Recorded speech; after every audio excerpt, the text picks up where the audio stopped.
Good day, Bermuda. I am delighted to join you today to share more about the work of the Ministry of Social Development and Seniors. We'll focus on this parliamentary session.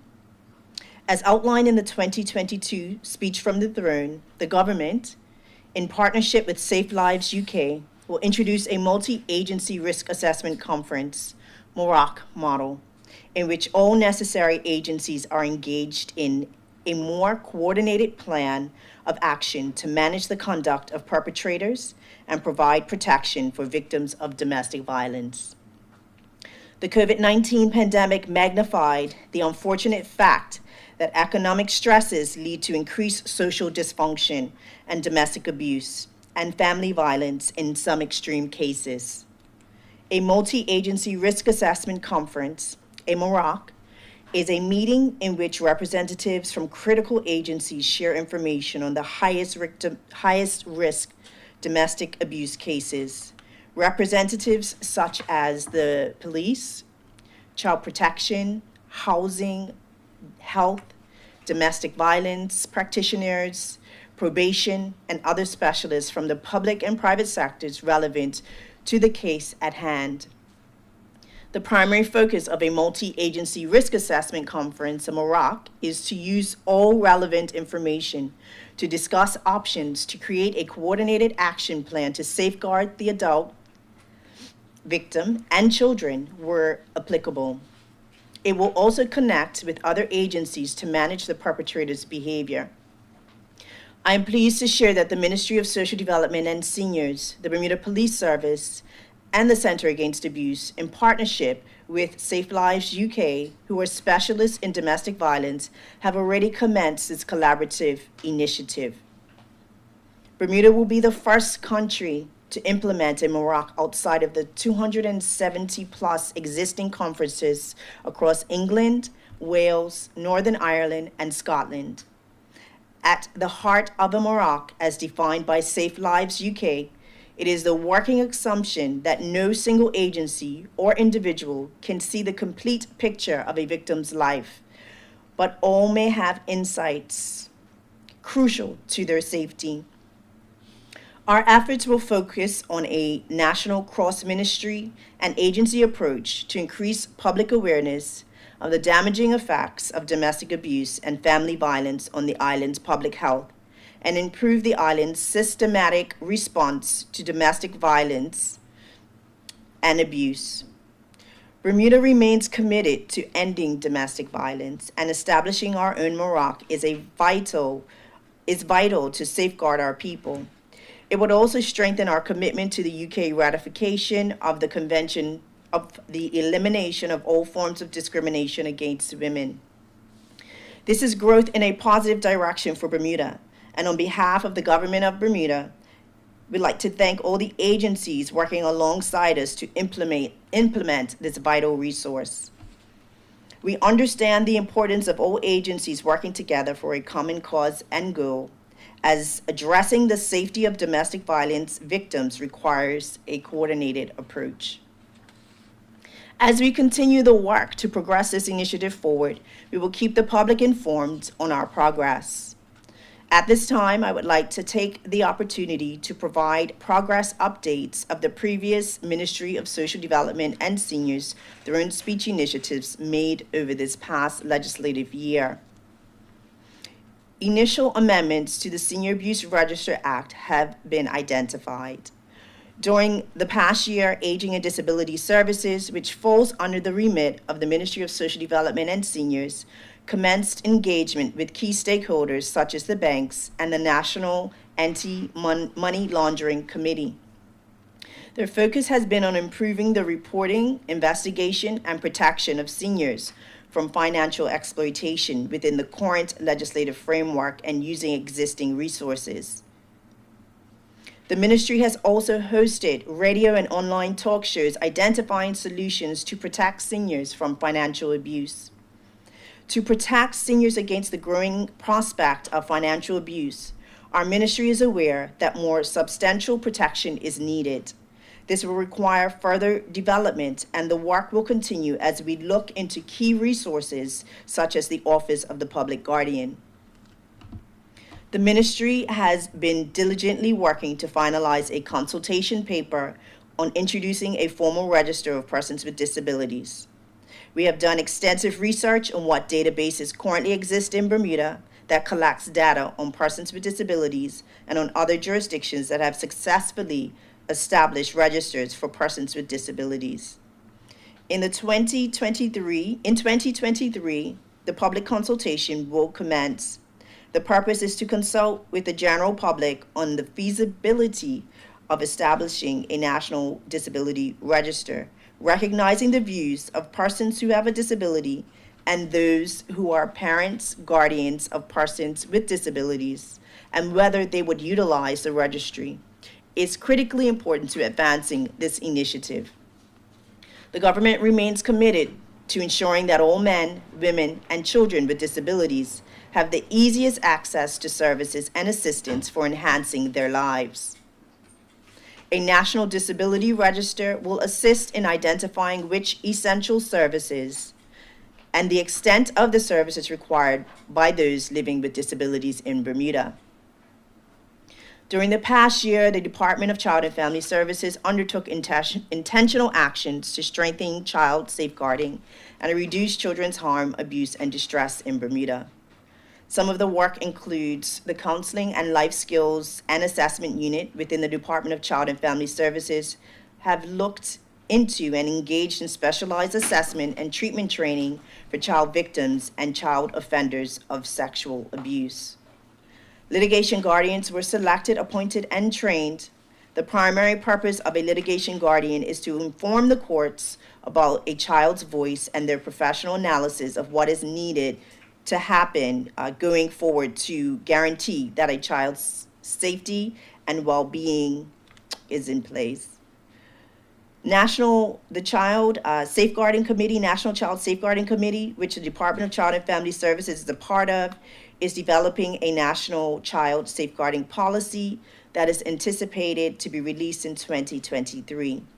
The committee seeks to coordinate the government response to child safeguarding by drawing on a cross-department knowledge, skills, and expertise to develop an effective multi-agency working to safeguard children from all forms of abuse through comprehensive policies. The Child and Family Services has also undertaken the establishment of Bermuda's first independent living program for children who have turned 18 years old and no longer are under the care of the system. This program will provide housing, intensive support, and guidance to our young adults so that they may become successful and productive citizens. I'm happy to share the progress that has been made with respect to preparations for occupancy. The independent living coordinator who will oversee the program has successfully completed a certification as an independent living specialist with the Daniel Memorial Institute. The Daniel Memorial Institute is an organization that promotes best practice and innovations in foster care, adoption, and independent living. Independent living support staff will be participating in therapeutic crisis intervention for families training next week to better equip them in working with young people and their families to achieve positive outcomes. A suitable multi-purpose facility has been identified, and the Department of Child and Family Services will continue to work necessary to ensure this facility is safe for occupancy. Additional town hall meetings have been scheduled with relevant stakeholders and community partners in the next coming week. The ministry is very much committed and pleased with the work being done to establish the independent living program and anticipates it will serve our young adults well within the coming months. The ministry has also focused on dementia care services, outreach to nonprofit organizations to ensure their awareness of their risk and how to mitigate them, opportunities to provide a platform for gender affairs, Human Rights Act amendment to the definition of family status, the awareness of parents, guardians, family members, and people who interact with children of the services, support, and activities that are available in the community such as the Nurturing Our Nation Imperfect Parenting series, which focuses on educating primary caregivers and assisting them by providing practical solutions such as coping and parenting skills. This has been done through a series of live stream panel discussions, focus groups, and a parenting expo. The topics of discussion have been boundaries, the effects of bullying and domestic violence on children, co-parenting and nurturing parents, personal care and wellness, and nutrition and meal planning. The Parenting Expo will be an annual event, and it took place this past Thursday, November 10th. We saw over 30 organizations come together on the front lawn of City Hall to provide information on community programs, child development support and services, mental health support and services, parent and education support, extracurricular activities. Bermuda, the mission of the Ministry of Social Development and Seniors is to protect all individuals during their lifetime and facilitate their well-being. During this legislative year, I look forward to continuing the work to ensure that social policies and services are in place to protect, assist, inform, and empower the most vulnerable within our community. Thank you for listening, Bermuda, at this time. I welcome my colleague, Minister Walter Roban.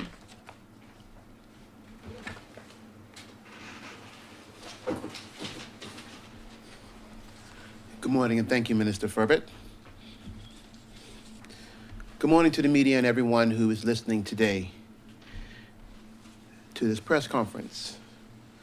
Following the November 5th speech from the throne, I am absolutely excited to be here today to discuss with you the Ministry of Home Affairs initiatives for this upcoming parliamentary year. The Ministry of Home Affairs remains committed to plans and initiatives that will protect our environment, encourage growth and development with green initiatives. To that end, as stated in the speech of the throne, over this session, the ministry will focus on some very key legislative initiatives. A bill to move forward with the elimination of single-use plastics, amendment to the Clean Air Act, a Marine Development Act, and amendments to the Electricity Act of 2016. The government has undertaken many consultations on the topic of eliminating single-use plastics, and many of you will be aware of that consultation over the previous period. It included importers, retailers, grocers, people in the hospitality sector, and many groups who have been advocating for the elimination of single-use plastics. And we have taken great care to ensure that this consultation was comprehensive and wide.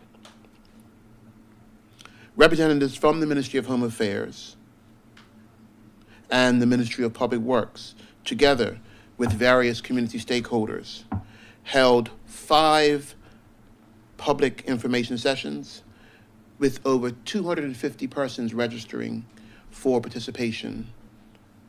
Also, the consultation page for the government, the Bermuda Citizens Forum, received the 3rd highest amount of public responses regarding the ideas generated, and the 5th highest number of participants, with nearly 60 unique respondents. During the consultation period, the ministry engaged with hundreds of persons in the community, and I sincerely thank everyone who participated in that consultation process, because we want to continue this conversation so that we reach the goal of the elimination of unnecessary single-use plastics in our community. Having analyzed the feedback, the results from the public consultation leaves us with no doubt that the majority of persons in this country support this initiative and support the policy to regulate and eliminate unnecessary single-use plastics in Bermuda. And so, as announced in the throne speech, the government will introduce a bill to reduce single-use plastics.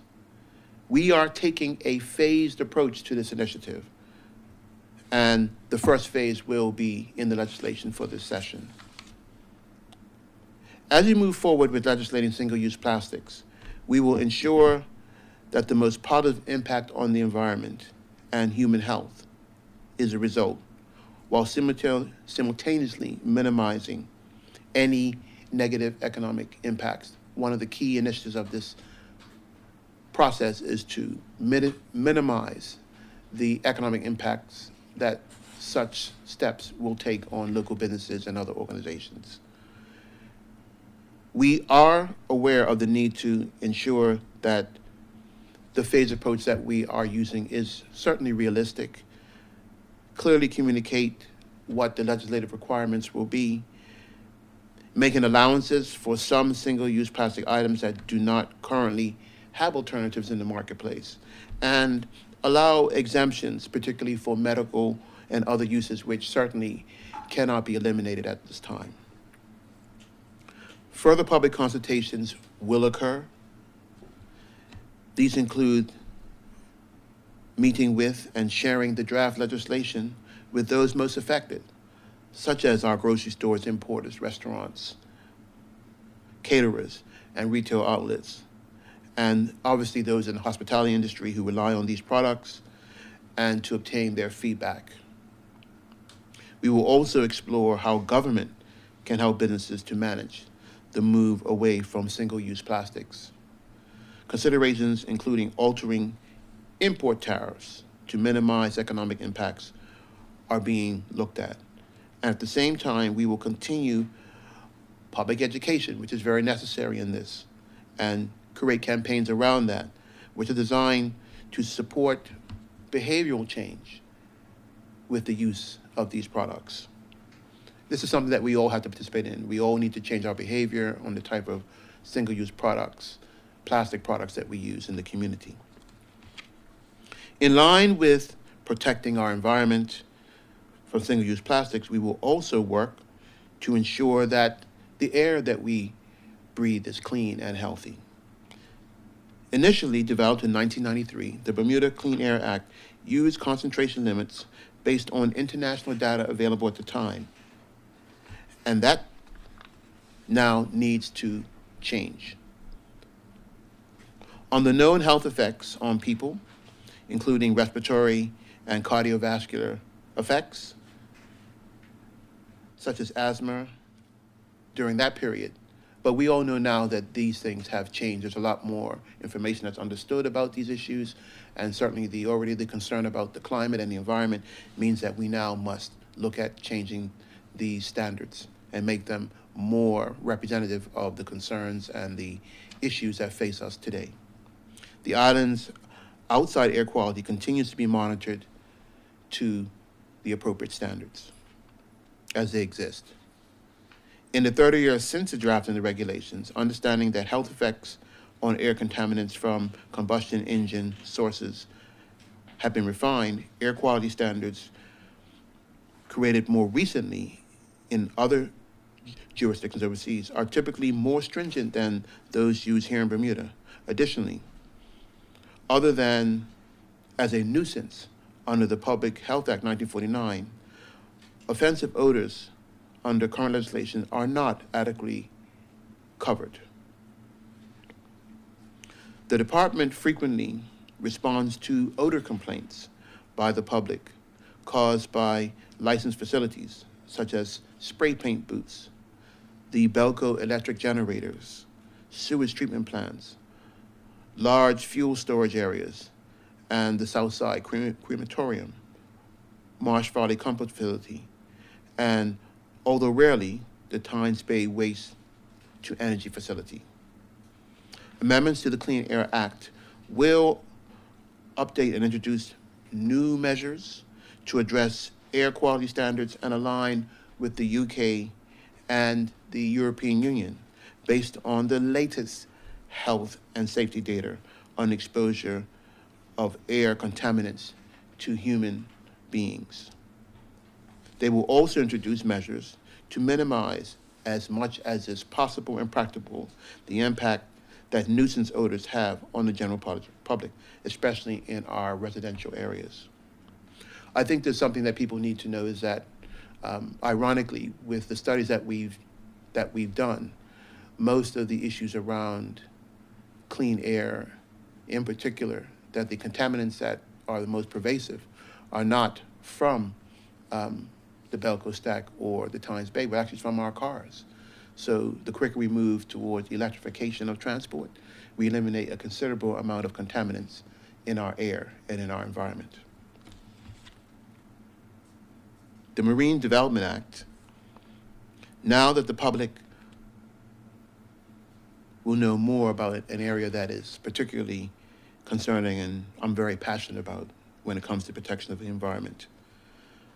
I've spoken on these initiatives quite often that to protect and improve our land and air is something that we must make a national priority. And I want to expand on the work that we are going to do on the Marine Development Act, beginning with what has become one of my favorite adages as I've done more work on the environment. And I quote, "We do not inherit the earth for our ancestors. We borrow it from our children." With that in mind, the public will be aware of the extensive consultation that we've been doing on the Blue Prosperity Plan that started in September 12th, and continues to be progressed now by BOP, the Bermuda Ocean Prosperity Program.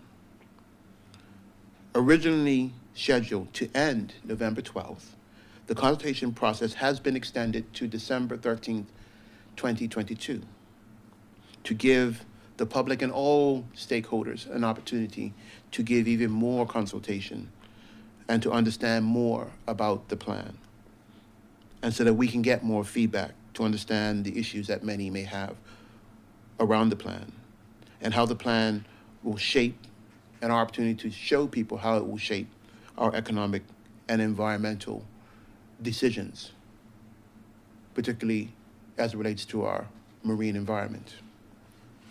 Thus far, the information collected from the public consultation period has helped to refine the plan even further to ensure it achieves social and economic and environmental impacts are properly considered as it relates to the interests of the people of Bermuda. In support of this, the government will table legislation providing a framework for managing the marine spatial plan and introduce a governance structure for our Blue Economy Fund. This fund will also provide investment model for our Green Energy Fund, which will be a help to support the investment and establishment of community solar in Bermuda. We will also be making changes to the Electricity Act. Community solar will be what many of you will see is a smaller version of larger utility scale and will not require a whole lot of the licenses that currently are needed by the regulatory authority for the establishment of such utility scale operations. It will serve as an investment vehicle and provide entrepreneurial and solar installer jobs opportunities for Bermudians. That is our goal with the work that we're doing in this area. Community solar through the Green Energy Fund will not only fund the solar installations throughout our community, provide dividends to investors, but perhaps more importantly, benefit those families who cannot really afford the cost of a PV solar install in their homes, which can range up into the tens of thousands of dollars. But it will allow them to still benefit from the benefits of renewable energy. And the amendments to the Electricity Act will allow us to launch this exciting new framework, which we believe will help to transform how people benefit from energy in Bermuda, clean, reliable energy for the future. So in conclusion, I look forward to a successful implementation of the initiatives that I've outlined, and I'm confident that these opportunities will be beneficial and raise the standard of quality of life of the people of Bermuda. Thank you very much, and I am happy to entertain any questions at this time. Thank you, Minister Roban and Minister Furbert. At the time, we will begin with questions asked of Minister Roban.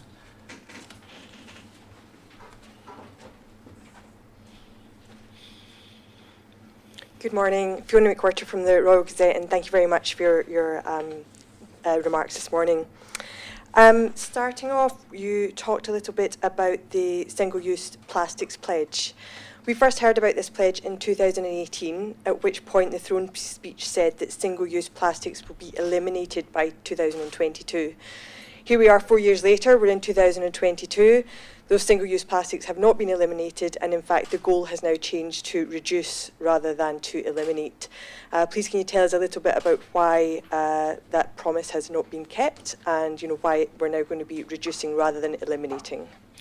Thank you for the question. I think you'll know why, partially why it hasn't been met. We had a pandemic intervention between us reaching those goals, so many things had to be set aside to focus on keeping people alive through the pandemic. But we did continue the work with the process, because one thing that we committed to was the consultation. So we didn't find, we are now in 2022, we are doing what is our goal, is to have a bill in place that will begin that process. Yes, it was delayed, but many things were delayed, but we're committed to continuing the process. It's been very transparent and open. That consultation has been going on for quite some time in this year, 2022.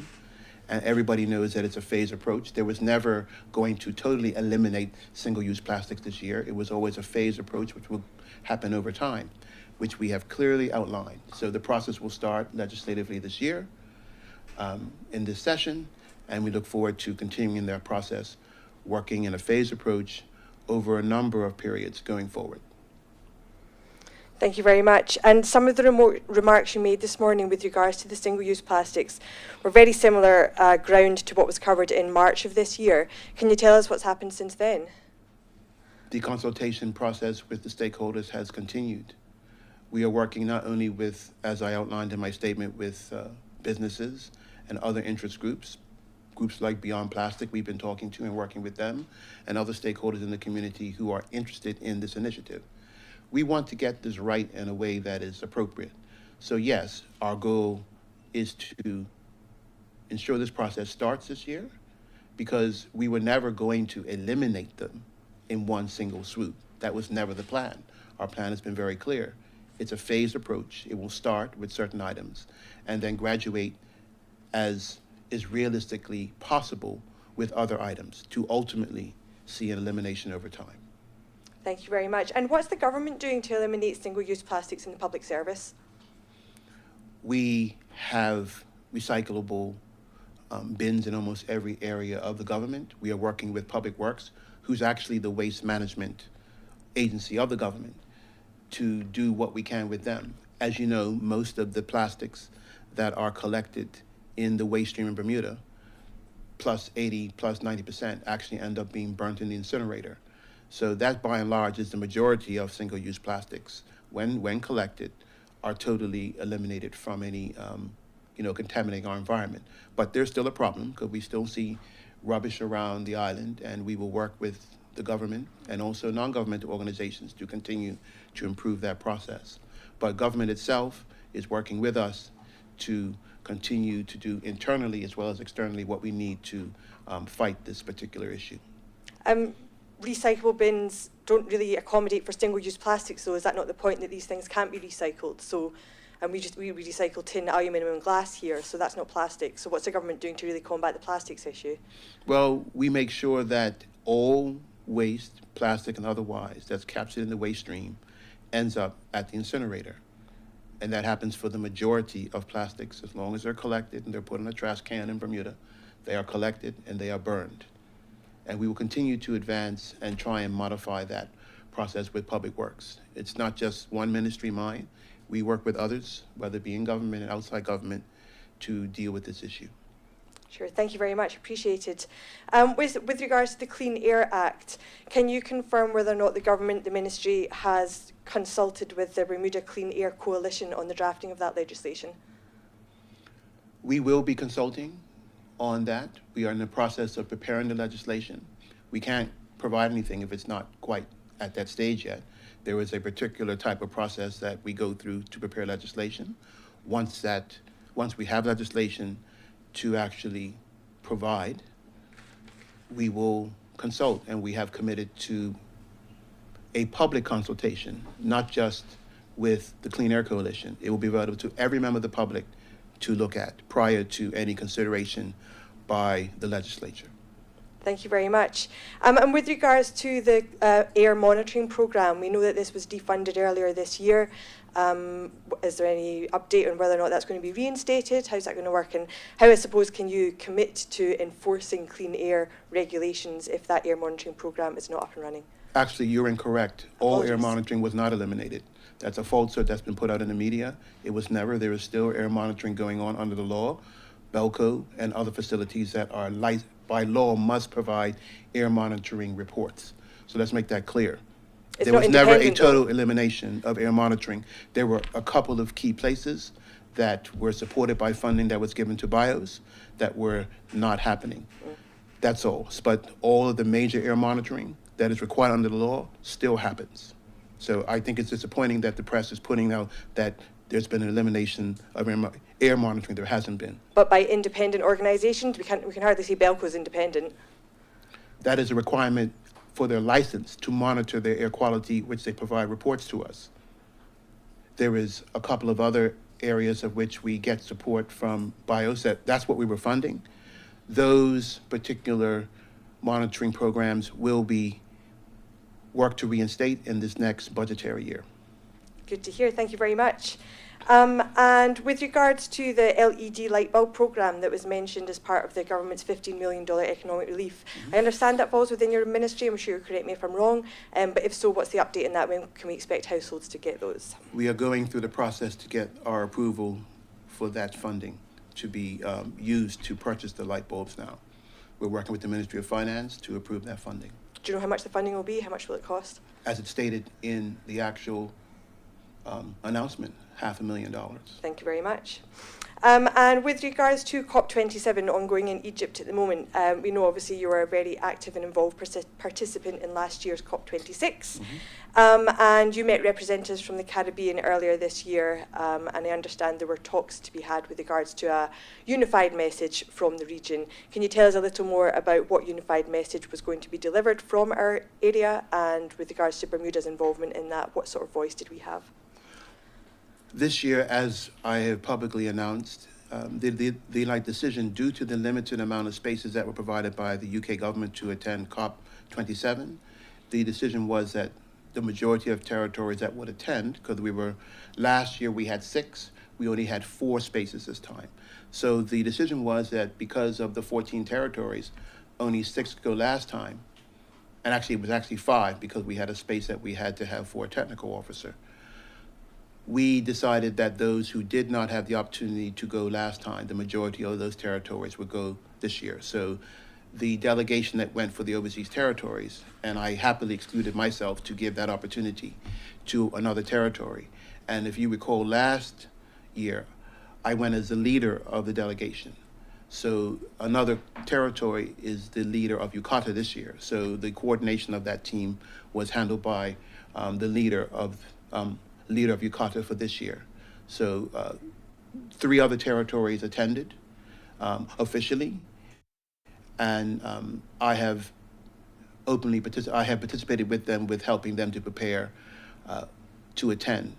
The main message I would say that the overseas territories have taken to this COP is that certainly the continuing of advancing the issues concerning ocean communities and the ocean agenda must be at the forefront of future initiatives in this area. Unfortunately, I would say, because we are an overseas territory, we don't get to sit in the plenary and participate in the negotiations.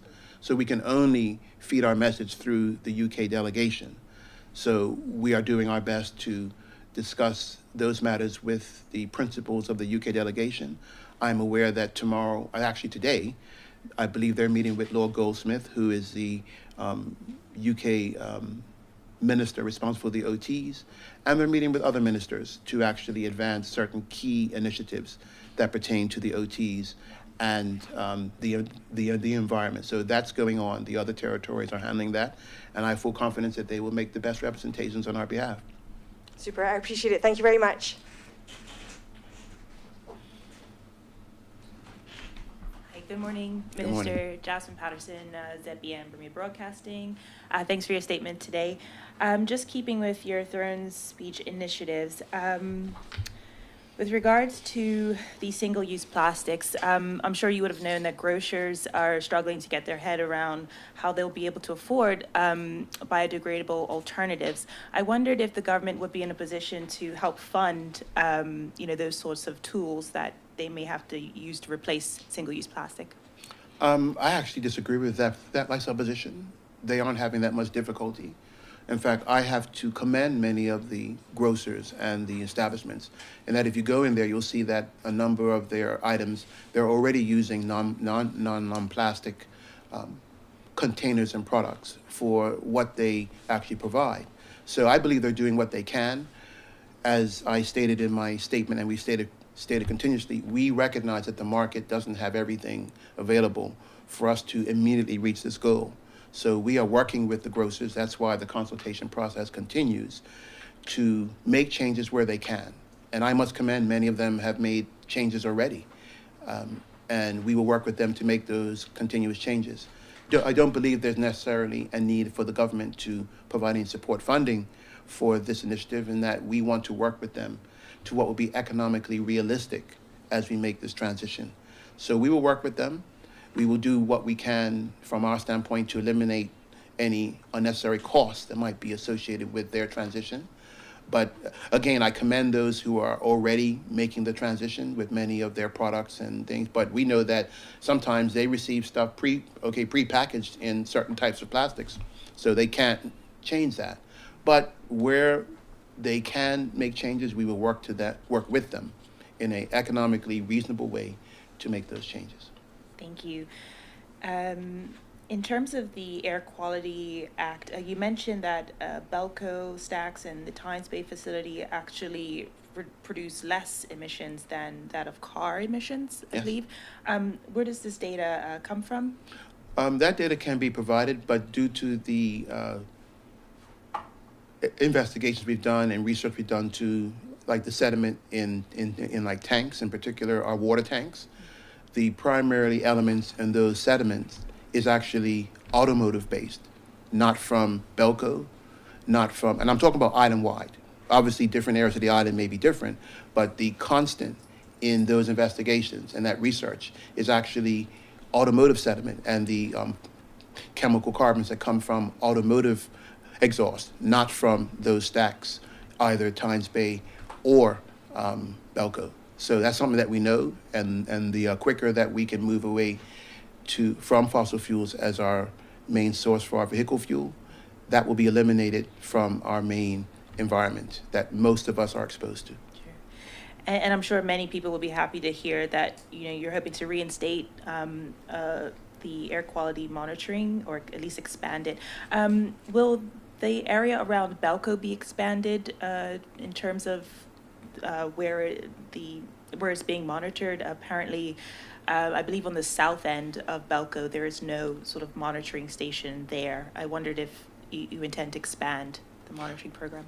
Well, I think the main area that, because of how the wind flows, is actually north of Belco, and areas in that facility. Some of it does go in the area around by where Government House is. I think there's some there. But as I said earlier, Belco is required to provide reports on emissions by law. So we do have a record of what happens with them, of certain, that is part of their license, as is any industrial operation on the island.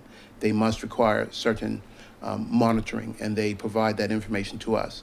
There is work to establish another monitoring station that had to be moved because of residential issues, and that will be reinstated, but that's not one that was eliminated because of the budget. That just has to do with the actual place where it was.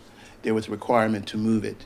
So we will reinstate, our goal is to reinstate that funding in the next budget cycle, if the finance ministry allows, and we can provide that support funding to particularly BIOS, who was the actual agency that had been contracted to do the ones that were eliminated, which is basically down at the foot of the lane.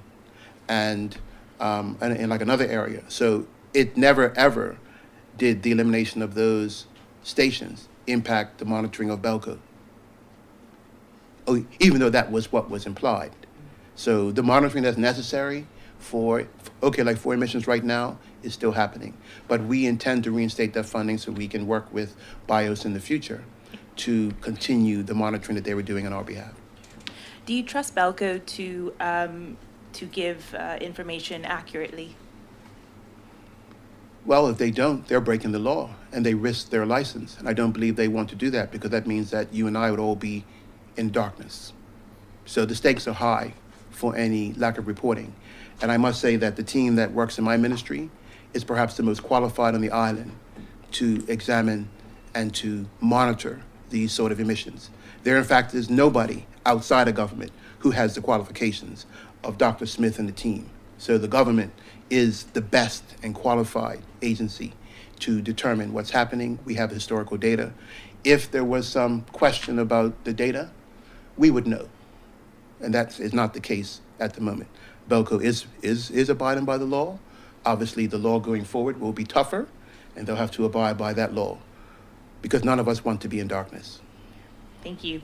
Just going to the rent and legal enforcements that are going to come in place for tenants and landlords. I wondered in what scenarios would this new law be applicable? I am not responsible for landlord and tenant legislation. If that's what you're speaking of, that is the responsibility of the AG, who has responsibility for consumer affairs. So it's best you save the questions for her on that. Are you under the Rent Commission? No, that is all under Consumer Affairs, which is under the Attorney General's chambers. Perfect. Attorney General, yes. Thank you so much. So we have a new CEO at the Regulatory Authority. I wondered if you're confident in the number of change in leadership that they've had over the years, and are you confident that they're able to carry out new policy? I am confident that the Regulatory Authority, as a well-managed regulator, whose quality of operation has been celebrated regionally and internationally, as a first-class regulator, will be able to handle the transition of the new leadership and be able to do what they do under the law. I do not get directly involved with the employment of any of their executives or their leadership. My role is only with others, with the appointment of the commission. So I don't have any doubt that the commission has felt that it has made the best decision with their new CEO. Thank you. And just one last question. It's off topic somewhat. Going to Riddles Bay, it's been billed as a public park once construction is finished of those private properties. But however, there are signs that are banning members from the public attending the area. I wondered if you could clarify what's happening there. I think I'll correct you. It will be open to the public. It is a privately owned land, which there are areas that have been zoned for conservation and also different levels of protection, including a nature reserve. So I do believe that the owners of the Riddles Bay development are going to make those areas, certain areas, open to the public. But it is still a private holding that has had the benefit of our recent legislation in that the owners have chosen to put an additional level of protection so that essentially for all time, that land will remain protected unless somebody at some future time goes to the legislature and wishes to change that. But that would have to be done with the consent of the owner. So they've chosen to provide a level of protection for that land, but it is still private, but will be open to the public.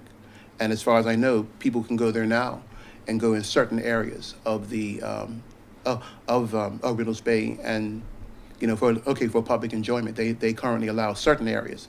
There may be some areas where they don't because they are nature reserve and they're trying to minimize the impact. But some of the areas that are over there are certainly open to the public. So it's not a public park; it is a private park. It's a private holding that is open to the public. Okay. Thank you. Those are my questions.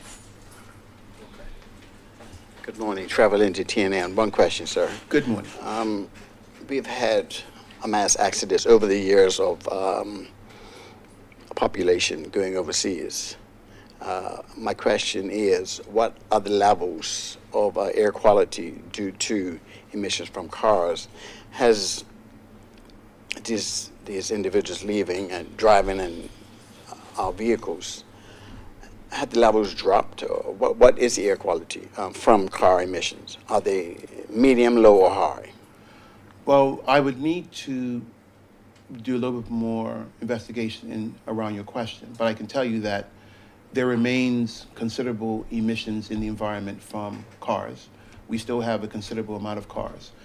In reality, actually, Bermuda has been, over time and over decades, improving our emissions levels in different ways as, I guess, operations have become more efficient and the effort to eliminate certain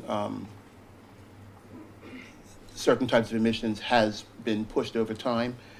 Over time, it has reduced, but it's still at a level that is unacceptable. I think with the sensitivities we have around the environment now, that getting to where emissions are as close to zero as possible is a goal.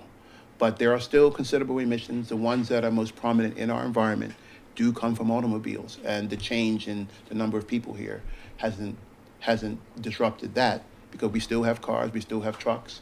People still buy new trucks and new cars every year, and those emissions remain. As the monitoring devices at each Ford Bay, are they still operational? No, those are the ones that were eliminated, that were operated by BIOS. Our intention is to bring that funding back so we can keep those. We can put those back in operation. BIOS did operate that one. Thank you. Thank you, Minister Roban. We'll now take questions of Minister Furbert. Thank you, everybody.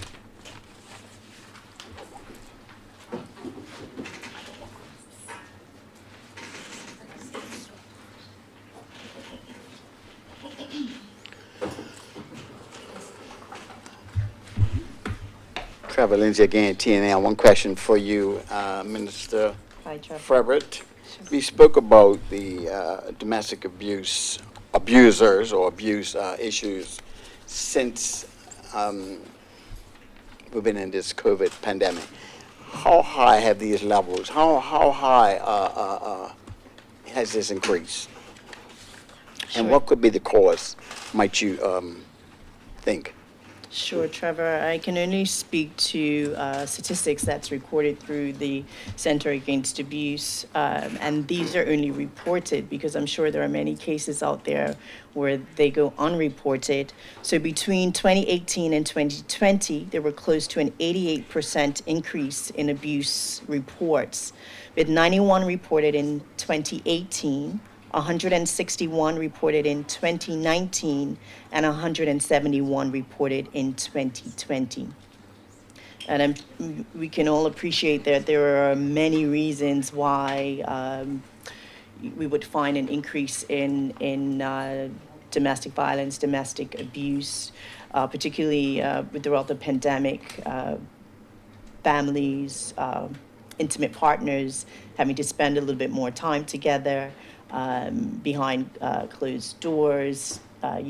Relationships, I'm sure, were tested, with unemployment opportunities being limited. Financial sort of constraints, I'm sure, were an issue with persons having to manage.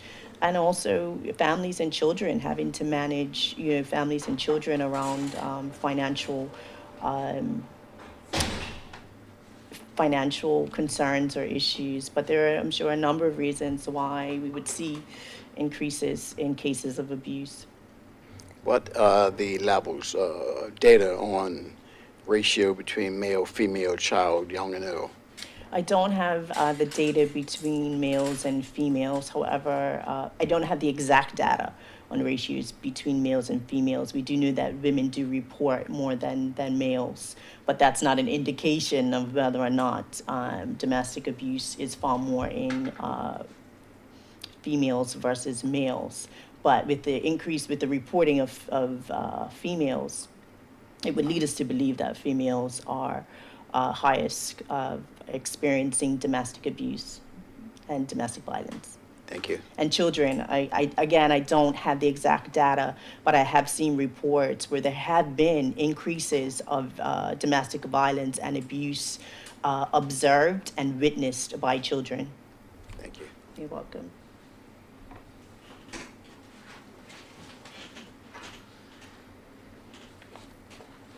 Good morning, Minister. Fiona from the Royal Gazette, and thank you very much for your remarks this morning. With regards to the multi-agency risk assessment conference model, can you tell us, will the Gender Affairs Council be a part of that? And if so, in what ways? And perhaps just a general update on how that council is going, since it only started earlier this year. Thank you, Fiona. We've actually had a abundant amount of applications, actually over 40 applications of persons who are interested in serving on the Gender Affairs Council. We have recently selected the persons who will be a part of that council, which we will share with the public in the next coming months. And what we will be asking from the Gender Affairs Council and also our community is to submit submissions in regards to areas of concerns as it relates to gender. And the MOROC will definitely, and Safe Lives UK will definitely be involved with that due to our mandate with CEDAW, which includes domestic violence. And actually one of the committee members who serves on the MOROC is also part of the Gender Affairs Council. Excellent, thank you very much. You're welcome. And on the same topic, when agencies get together, they can discuss some of the most critical cases, I think you said earlier. How, in what ways can the government support, for example, the Centre Against Abuse in emergency situations? I'm thinking particularly of a safe house, you know, if there's a crisis situation in the middle of the night, for example. So that does, the Centre Against Abuse, Fiona, still provides assistance, particularly with domestic, emergency domestic violence cases where someone may need assistance of being in another residence for the evening or week. They do assist in that capacity. We don't have a safe house like what we used to have, but the Centre Against Abuse does provide a service where they try to seek suitable accommodations to make sure that someone is safe. The government does provide a $100,000 grant to Centre Against Abuse as well to assist with domestic abuse and violence. Thank you very much. The Independent Living Transition Programme, you said earlier this year, you told Parliament that it was due to be open within the next 2 months. Obviously some months on, and you said today it's expected to be up and running within the coming months. It sounds like there has been some training happening in the interim, Yes. I think you said today. Can you maybe tell us a little more just about the process and a realistic timeline for getting this up and running? So nobody wants this up and running more than I do this, and even our country and our community, because this has been something that has been talked about for years, Fiona. And you know, we need to be able to provide a program and secure housing for persons who age out of the care of DCFS, who do not have what we call a reunification connection with their prior family. And so what we find is that once they age out, they're usually having to find accommodations because once someone ages out, they don't necessarily still have to take on the services that are provided by DCFS. They can choose to say, I'm done and I'm going to move on. However, we still find that a supportive structure is needed, particularly for those persons between the ages of 18 and 24. Anyone who can identify with being an 18-year-old, we would know that you're not quite 100% ready to be out there flying on your own. You still need, and even as an adult, we still need support. And so we are currently meeting with the area residents to just, you know, inform them of what our aims and objectives are, wanting this to be community-based, making sure that security is in place, making sure that staff is trained. Unfortunately, it does take quite a bit of time. Initially, when we first announced this, Fiona, it was having to find a suitable location, and that was very difficult to find. We've looked high and low, and we finally came across a place that is suitable. And we're just trying to do the work to make sure that this does work for our young adult population. This is the first, actually, of programs, particularly, I'm sure if you studied across the Caribbean countries, that this is definitely something that is a first for us as Bermuda, and also a program like this across the Caribbean as well. Sure. And you talked there about conversations with members of the community. Have they been receptive, supportive of the idea? So we've had one meeting. We're hoping to have another meeting this week so that we can get a better idea. There were lots of questions that were asked, of course, being sensitive to making sure that the area is still safe. In any community, we want everyone to feel safe. And so we're continuing to have talks with the area residents, hoping that they embrace this and understand the need for this program. Super, thank you very Thank much. you, And you mentioned also with regards to litigation guardians, and I think you said earlier this year that they would be gazetted, and I couldn't see that there was any reference to that Gazette notice. Correct. So can you just maybe tell us, why that didn't happen then, or even how many litigation guardians are currently operating? Sure. We were in the process of redoing some of the contracts for litigation guardians, so that has been quite a hold up in actually gazetting. But we will gazette the names of the litigation guardians. I believe we have 5. That's great. Thank you very much. You're welcome. Thanks, Fiona. Hi, good morning, Minister. Hi, Jasmine. Thanks for your comments today. If I may just go back to the risk assessment with UK Safe Lives. Just to get the scope or the scale of the project, what sort of funds will be set aside for this project? So thanks for that question. Safe Lives was here with us last month, and they're actually, if we remember, there was a survey that went out to our community back in August where we were able to compile information and data. They are looking to have that information and data reported to us at the end of November. We will take that information, Jasmine, and we will come up with a working plan to decide what sorts of funding would go, which would support this particular structure. So we don't have that information quite yet. We're actually waiting for the report to come back, and then we'll work around a working plan to discover what further funds will be required to support the Morocco program.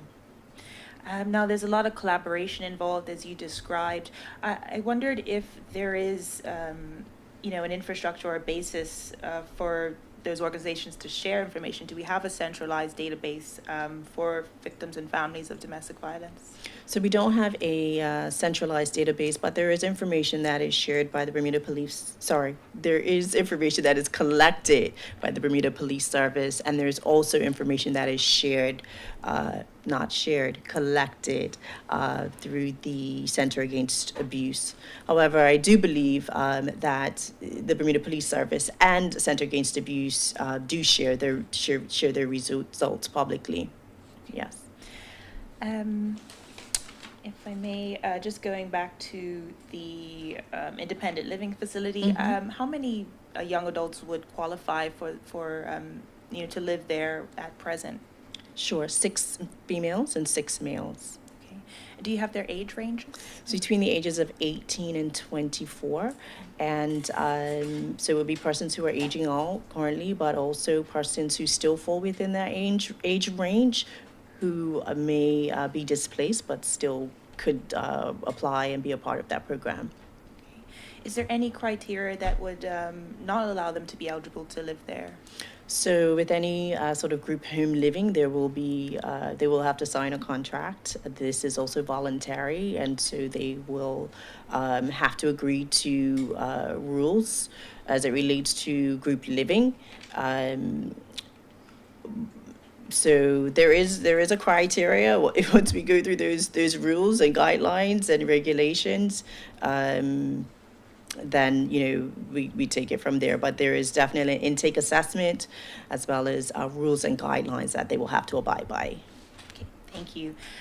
Just looking at the elderly population, we know in about 4 years we're going to be at a point where the economy cannot sustain its population, and it's quite urgent. Does the island currently have the infrastructure to support an aging population in terms of long-term health care? I think we would know by the recent reports that has been in the media in regards to our aging population, that there is much work that needs to be done around this. We are still engaging within the National Senior Strategy, and we've also recently sent out an expression of interest for the Aging Well Committee, which we've also had a ton of applications in regards to that. So there are definitely persons in our community who are committed to that cause. But the Aging Well Committee has come up with goals and objectives that will help to navigate the direction that we would like to see for our seniors. And of course, while they're working on those goals and objectives, it will also help us understand the costing around that. We are also working with the Ministry of Health, and particularly looking at funding that may be needed, particularly for long-term care in Bermuda.